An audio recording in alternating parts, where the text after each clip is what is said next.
Hello, friends, and welcome to Sleep Tight Stories.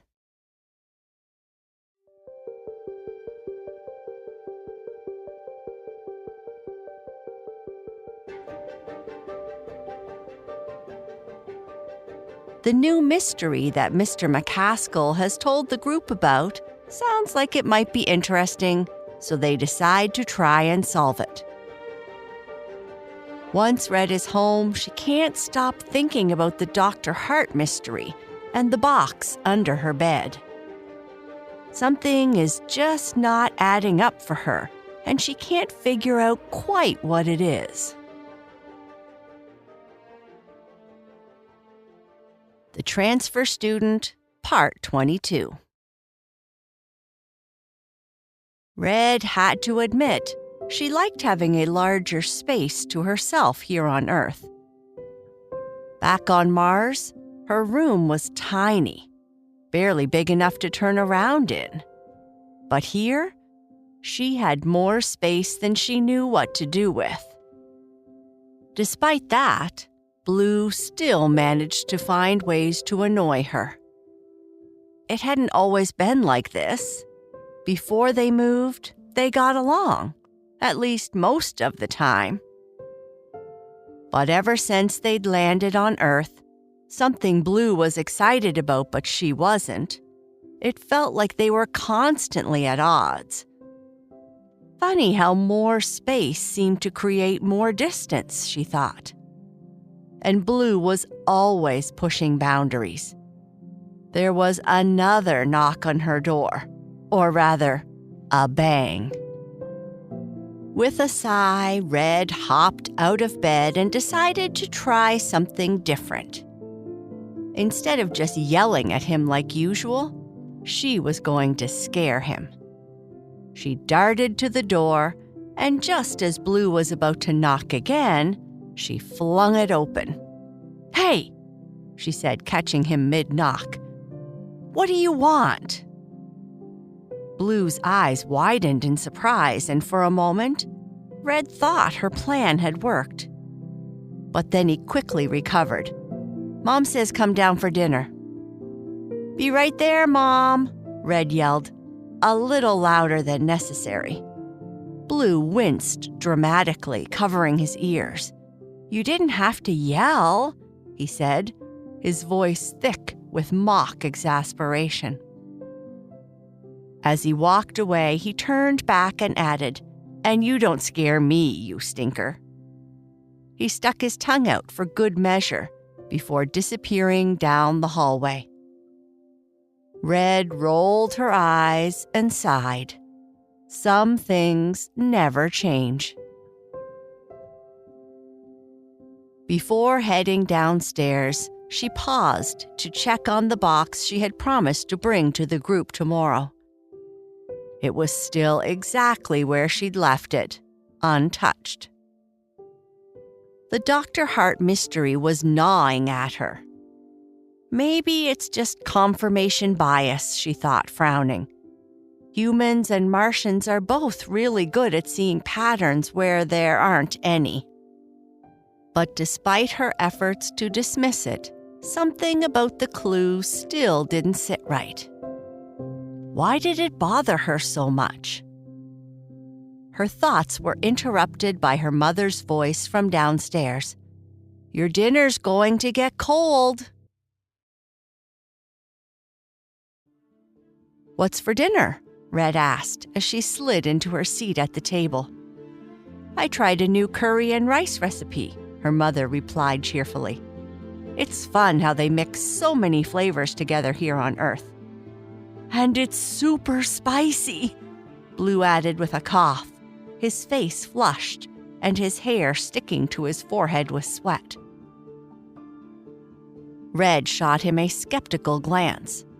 "There isn't any animal in it, right?"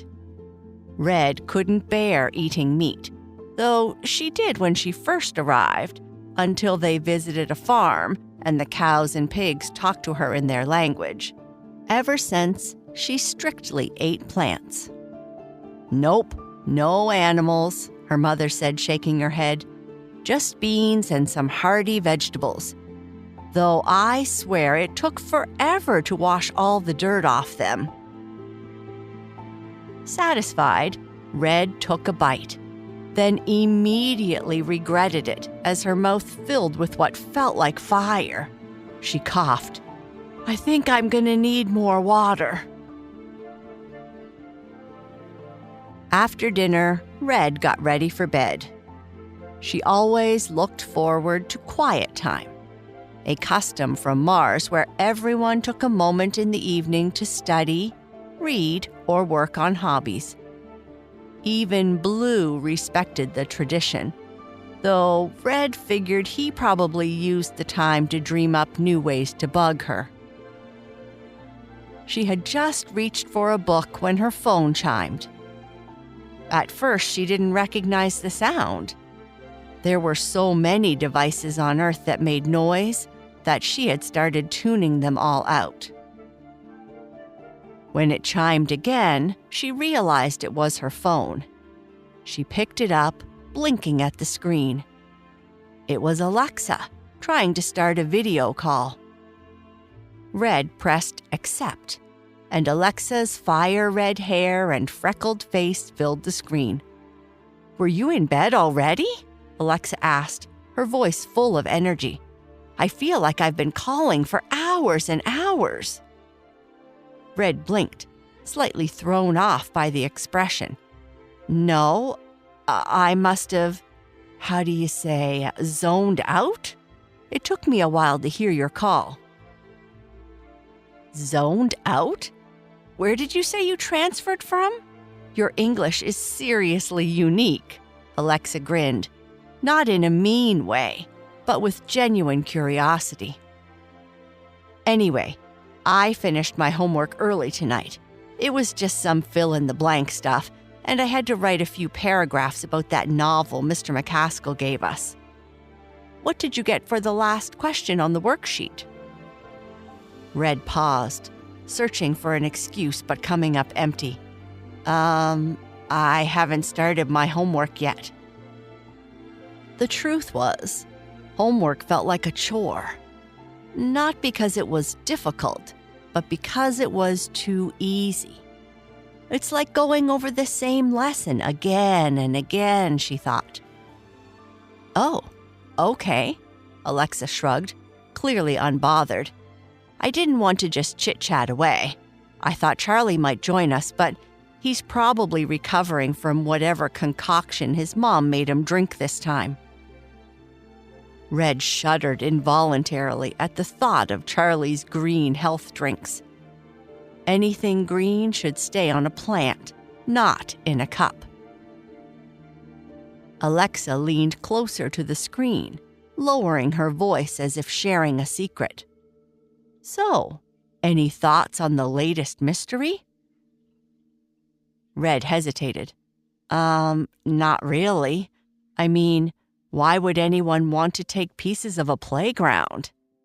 Or even want to play on one, she added to herself. The whole concept still baffled her. Earth kids spent so much time on playgrounds, while on Mars, entertainment was more about exploration and discovery. "Yeah, it's weird," Alexa replied. "Since Kurt is busy with some sport thing, Charlie's being, well, Charlie, and Rachel's deep into that new novel she's obsessed with, I thought I might take the lead on this one." She paused. "Unless you want to, of course." Red quickly shook her head. No, that's fine. I'm happy to help, just not lead." She felt a bit of guilt as she said it. On Mars, every student took turns leading group projects. It was part of their education. But even here, in a fun after-school activity like this, Red still preferred to watch how others worked together before diving in herself. Alexa looked relieved. "Cool, so I've been working on a plan." "Uh-huh," Red said, trying to sound engaged. "So, here's what I'm thinking," Alexa continued, clearly excited. "First, we need to start with the playground itself." We'll check out the area after school tomorrow and look for any clues, like scratch marks on the ground where the equipment might have been dragged away. You know, something that would tell us how it's being moved." "Okay," Red nodded, already imagining herself walking around in the dirt looking for strange marks. Not exactly Martian-level discovery, she thought, but Alexa's excitement was contagious. "And," Alexa added, "we can ask some of the younger kids who use the playground what they've seen. Maybe one of them noticed something strange, like weird noises or something." Red tilted her head. "Weird noises?" "Yeah," Alexa said, leaning closer to the screen. "I heard that one of the younger kids mentioned hearing some strange clinking sounds. That could be a clue. It might mean someone's sneaking in after school to take the equipment." "Uh-huh," Red agreed again. She wasn't sure what clinking noises had to do with swings disappearing, but she didn't have any better ideas. "And get this," Alexa continued, her voice dropping to a dramatic whisper. "We should do a stakeout. Like, actually watch the playground after school and see if anyone comes to take something. We can hide out nearby and catch the culprit in the act." "A stakeout?" Red blinked.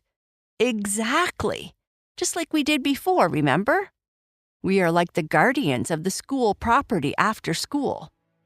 We'll take turns watching the playground, bring snacks, and maybe even some blankets if it gets cold. I'll handle the logistics and bring my binoculars." "Binoculars?" Red echoed, thinking back to her last science expedition on Mars. They used advanced scanners to explore craters and valleys, not something so basic as binoculars. Still, she nodded. "Sounds good." The last time they'd waited outside the school, they ended up helping a dog feed her puppies.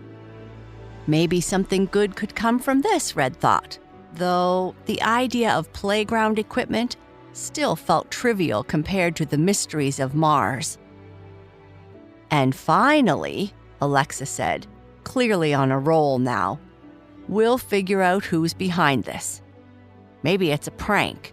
Maybe someone's taking the equipment for repairs, or maybe, just maybe, there's a secret reason someone's moving it."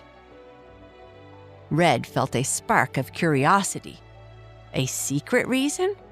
Now that sounded more interesting. "Okay, I'm in." "Great," Alexa beamed. "So tomorrow after school, we'll check the playground, talk to the kids, and start our investigation. Maybe we'll even solve this before the weekend." Red smiled, despite her confusion about the playground equipment itself. She didn't fully understand the appeal of swings or slides, but the mystery itself was starting to sound fun. "Sure, I'll have to ask permission to stay late after school, but I don't think it will be a problem." "Yeah, same here. I haven't actually cleared it with my mom yet, but she's usually easygoing, so it shouldn't be a big deal." Easygoing? Red thought, momentarily confused. Did that mean Alexa's mom would be joining them? She shook her head. "I don't think that's what she means." "Do you want me to message the others, or are we good?" "Oh, I already messaged them. I'm way ahead of you," Alexa grinned. "I love this mystery stuff." Red wasn't entirely sure, but she was happy to have friends to spend time with. "So we'll talk again at lunch tomorrow?" Red asked. "You've got it. And don't forget to bring Dr. Hart's box that we found," Alexa added, waving as she said goodbye. "I gotta go. See you tomorrow." Red pressed the button to end the call and leaned back in her chair. She sighed as she pulled out her homework. She'd finish it all in a flash, except for one subject: English. Writing was always difficult for her. On Mars, everything was clear and direct. But here, Mr. McCaskill was always telling her to write with feeling and express herself. What does that even mean? She wondered. A short time later, she put her books away, satisfied with her work, and crawled into bed. "Turn off the lights," she called out to her phone. The phone's reply was as frustrating as ever. "I don't understand that request." Red groaned, repeating the command a few more times before giving up. She got out of bed, flipped the light switch, and on her way back in the dark, stepped on something sharp. "Ah!" she hissed, bending down to pick it up. In the faint light of the moon, she realized it was a piece of Lego, no doubt left by Blue during one of his sneaky visits to her room. "That stinker," she thought with annoyance. Lying back in bed, she stared up at the stars through her window, her thoughts drifting to her friends on Mars.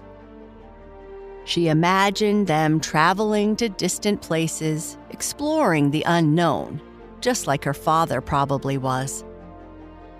For a moment, she thought she saw something move among the stars, blinking red. But she was already half asleep, and it didn't seem to matter.